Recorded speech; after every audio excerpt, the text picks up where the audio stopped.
Every monthly baby photoshoots కోసం నా videos compulsory follow అవ్వండి. ఈజీ అండ్ సింపుల్ ఐడియాస్‌తో వీడియోస్ అయితే మీ ముందుంటాయి. మీకు నచ్చితే గనుక please like and subscribe my channel.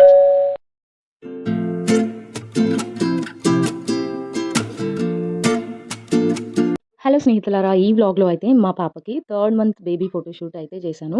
ఈ థీమ్ వచ్చేసి black and white theme select చేసుకున్నా. ఎందుకంటే యూనిక్‌గా ఉంటదని చెప్పేసి కార్డ్స్ థీమ్‌తో చేయాలనుకున్నా. కార్డ్స్ ఉంటాయి కదా! రమ్మీ కార్డ్స్, థీమ్ పత్తి cards.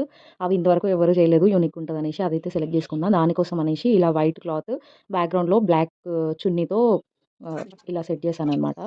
పాపకైతే black and white థీమ్‌లో frock అయితే సెలెక్ట్ చేసుండే. ఇది ఫ్లిప్‌కార్ట్‌లో ఆర్డర్ చేశాను. ఇంకా ఈ వైట్ షూస్ వచ్చేసి మా బాబువి. ఆ హెయిర్ బ్యాండ్ అయితే అస్సలు ఉండట్లేదు. ఇంకా తను అక్కడ ఫ్లిప్ అవ్వడం, ఈ థర్డ్ మంత్ మైల్ స్టోన్ బోర్ల పడడం స్టార్ట్ అయిపోయింది. ఇంకా అసలు స్ట్రెయిట్‌గా చూడట్లేదనమాట. ఒక్క స్మైలింగ్ పిక్ కోసం ఎంతసేపు చేసామో నియర్లీ హాఫ్ అన్ అవర్ పైనే అయింది ఈ ఫోటోషూట్ అయితే. జస్ట్ 1 పిక్ కోసం అంత చేయాల్సొచ్చింది. ఇంకా ఇక్కడ మా వదిన వాళ్ళ పిల్లలున్నారు కాబట్టి, వాళ్ళు పాపని ఆడుకోబెట్టడం మధ్య మధ్యలో తను అసలు కోఆపరేట్ చేయట్లేదనేసి కొద్దిసేపు ఆడిపిచ్చి, తను కూల్‌గా అయిన తర్వాత, కామ్‌గా అయిన తర్వాత మళ్ళీ క్లిక్స్ అయితే తీయడం స్టార్ట్ చేసినాము. అలా ఫోటోషూట్ అయితే ఎండ్ అయింది. మొత్తానికి మా పాపది ఒక్క స్మైలింగ్ పిక్ అయితే వచ్చింది. ఫైనల్‌గా అవుట్‌పుట్ వచ్చేసి ఇలా వచ్చిందనమాట. దీనికి నేను థర్డ్ మంత్ అనేసి పీఎన్‌జీ ఇమేజెస్ అని గూగుల్‌లో సెర్చ్ చేశాను.